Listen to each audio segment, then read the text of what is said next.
High all, welcome to MRH classes. So ഈ സെഷനിൽ നമ്മൾ ചെയ്യുന്നത് തിയറി ഓഫ് സ്ട്രക്ചേഴ്സിൻ്റെ മൊഡ്യൂൾ 2 ആണ്. സോ മൊഡ്യൂൾ 2-ൽ എന്തെല്ലാം കാര്യങ്ങളാണ് അല്ലെങ്കിൽ എന്തെല്ലാം ടോപ്പിക്കുകളാണ് പ്രധാനമായിട്ട് വരുന്നത് എന്നുള്ളത് ആദ്യം പറയാം. ഓക്കെ, സോ നിങ്ങൾക്ക് സ്ക്രീനിൽ കാണുന്നുണ്ടാവും നമ്മുടെ സിലബസാണ് കൊടുത്തിട്ടുള്ളത്. സിലബസിൽ മൊഡ്യൂൾ 2-ലത്തെ ഭാഗമാണ് എടുത്തിട്ടുള്ളത്. നമുക്ക് എന്തെല്ലാം കാര്യങ്ങൾ കൊടുത്തിട്ടുള്ളത്, ഒന്ന് കോളംസ് ആണ് അല്ലേ.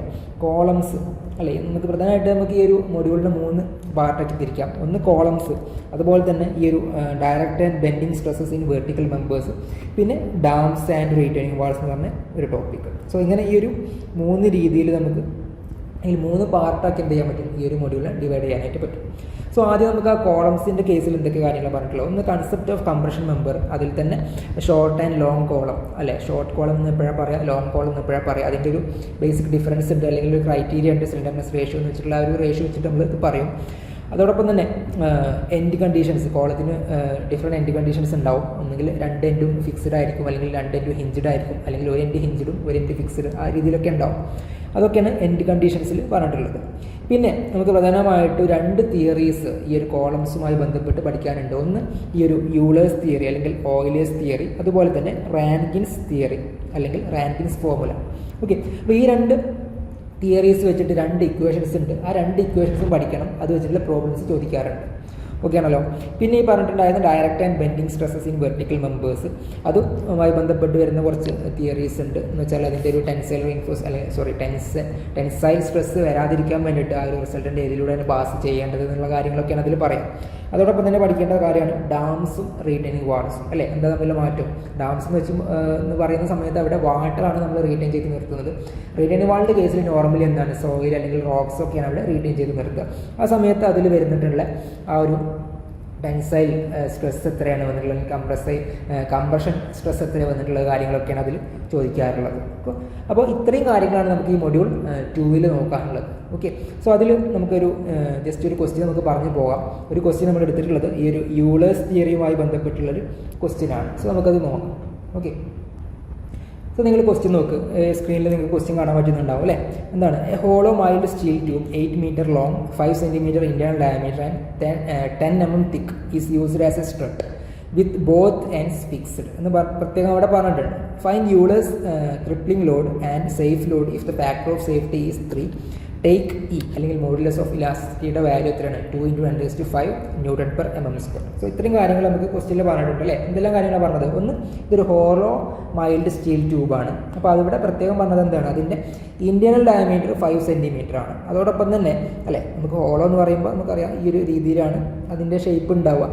അതിൽ ഇന്റേണൽ ഡയാമീറ്റർ പറഞ്ഞത് 5 ആണ്. പിന്നെ പറഞ്ഞത് എന്താണ്? ഇതിൻ്റെ തിക്നെസ് അല്ലേ. തിക്നെസ് എത്രയാണ് പറഞ്ഞത്? അത് 10 mm തിക്കാണ്. സോ ഇവിടെ 10 mm ഉണ്ട്, ഇവിടെയും 10 mm ഉണ്ട്. ആണ്, നേരത്തെ നമ്മൾ പറഞ്ഞത് സെൻറ്റിമീറ്റർ ആണ്. സോ എന്തുണ്ടാവും? 2 സൈഡിലേക്ക് 1 സെൻറ്റിമീറ്റർ വീതം അധികം ഉണ്ടാവും. അപ്പോൾ നമുക്ക് എക്സ്റ്റേണൽ ഡയമീറ്റർ ആയിട്ട് എത്ര ഉണ്ടാവും?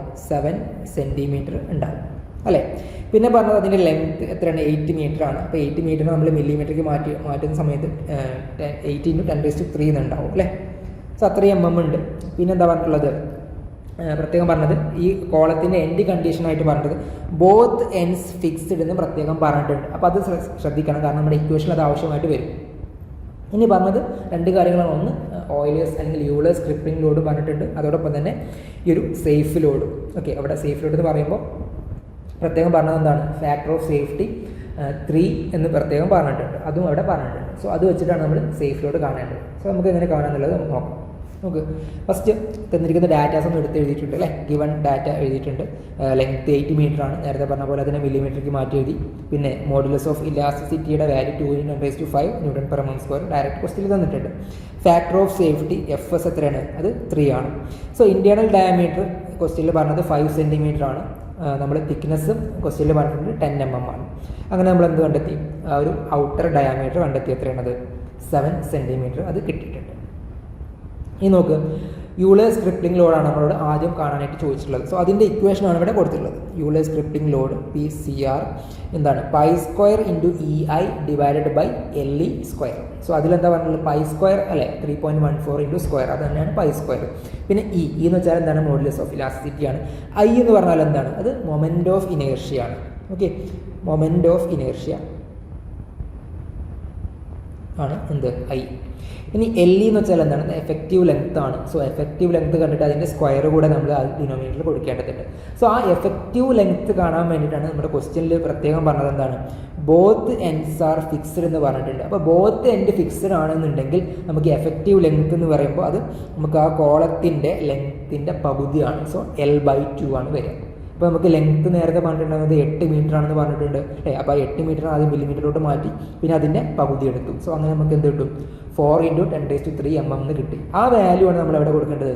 ഈ LEയുടെ സ്ഥാനത്ത് കൊടുക്കേണ്ടത്. ഓക്കെ ആണല്ലോ. സോ എന്തുകൊണ്ടാണ് അങ്ങനെ കൊടുത്തത്? അത് ബോത്ത് എൻഡ്സ് ഫിക്സ്ഡ് എന്ന് പറഞ്ഞതുകൊണ്ട്.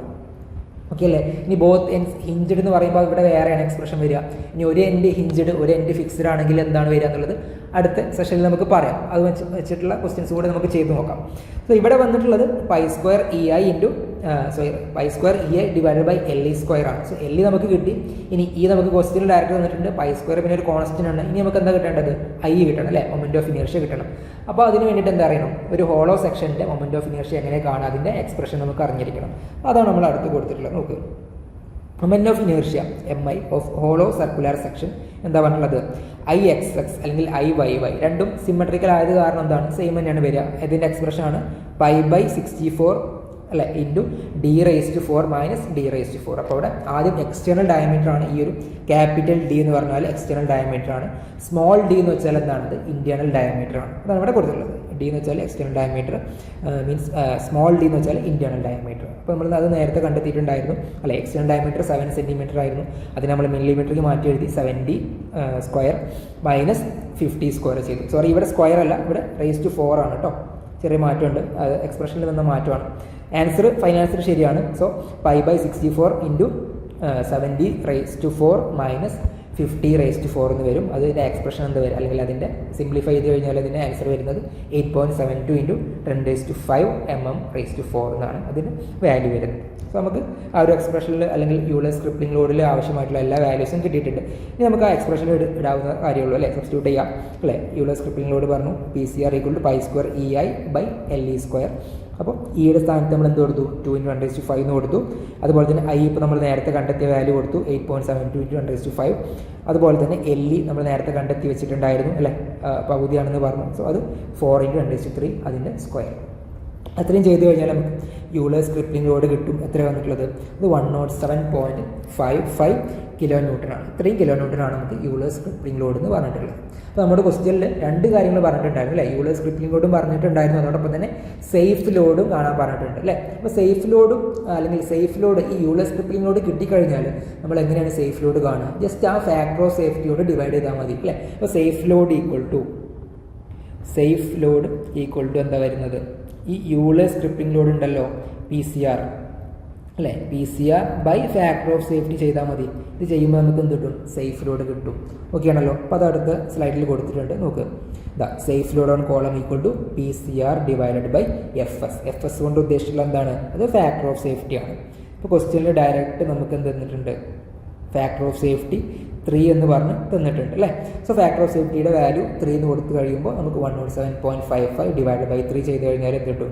35.85 kN എന്ന് കിട്ടും. അപ്പോൾ ഇത്രയാണ് നമുക്ക് ഈ ഒരു പ്രോബ്ലം ചെയ്യാനുണ്ടായിരുന്നത്. പ്രോബ്ലത്തിൽ അഗൈൻ നമുക്ക് ആ സ്റ്റെപ്പുകളൊന്ന് പറയാം. നമ്മൾ രണ്ട് കാര്യങ്ങൾ ചോദിച്ചു. ഒന്ന് യൂളേഴ്സ് സ്ക്രിപ്ലിംഗ് ലോഡ് ചോദിച്ചു, അതുപോലെ തന്നെ ഈ ഒരു സേഫ് ലോഡും ചോദിച്ചിട്ടുണ്ടായിരുന്നു. സോ അതിന് വേണ്ടിയിട്ട് നമുക്ക് യൂളേഴ്സ് സ്ക്രിപ്ലിംഗ് ലോഡിൻ്റെ ഇക്വേഷൻ അല്ലെങ്കിൽ എക്സ്പ്രഷൻ അറിഞ്ഞിരിക്കണം. എന്താണ് അത്? π² EI/LE² ആയിരുന്നു.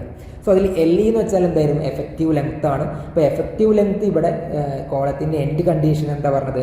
രണ്ട് എൻഡും ഫിക്സ്ഡ് ആണ് അല്ലേ. രണ്ട് എൻഡും ഫിക്സ്ഡ് ആണെങ്കിൽ അവിടെ എഫക്റ്റീവ് ലെങ്ത് എന്ന് വരുന്നത് L/2 ആണ്. സോ ആ L/2 ആണ് നമ്മളവിടെ കൊടുത്തത് അല്ലേ, LEയുടെ സ്ഥാനത്ത്. പിന്നെ π² E എന്ന് വെച്ചാൽ മോഡുലസ് ഓഫ് ഇലാസ്റ്റിസിറ്റി ഡയറക്റ്റ് ക്വസ്റ്റ്യനിൽ തന്നിട്ടുണ്ട്. അതുപോലെ തന്നെ I അല്ലെ, മൊമെന്റ് ഓഫ് ഇനേർഷ്യ ആണ് I.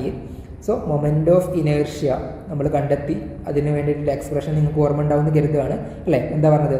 π/64 into D⁻⁴ - D⁻⁴. ഇതാണ് അതിൻ്റെ മൊമെന്റ് ഓഫ് ഇനേർഷ്യ കാണാനുള്ള എക്സ്പ്രഷൻ ഹോളോസ് സർക്കുലർ സെക്ഷൻ്റെ കേസിൽ.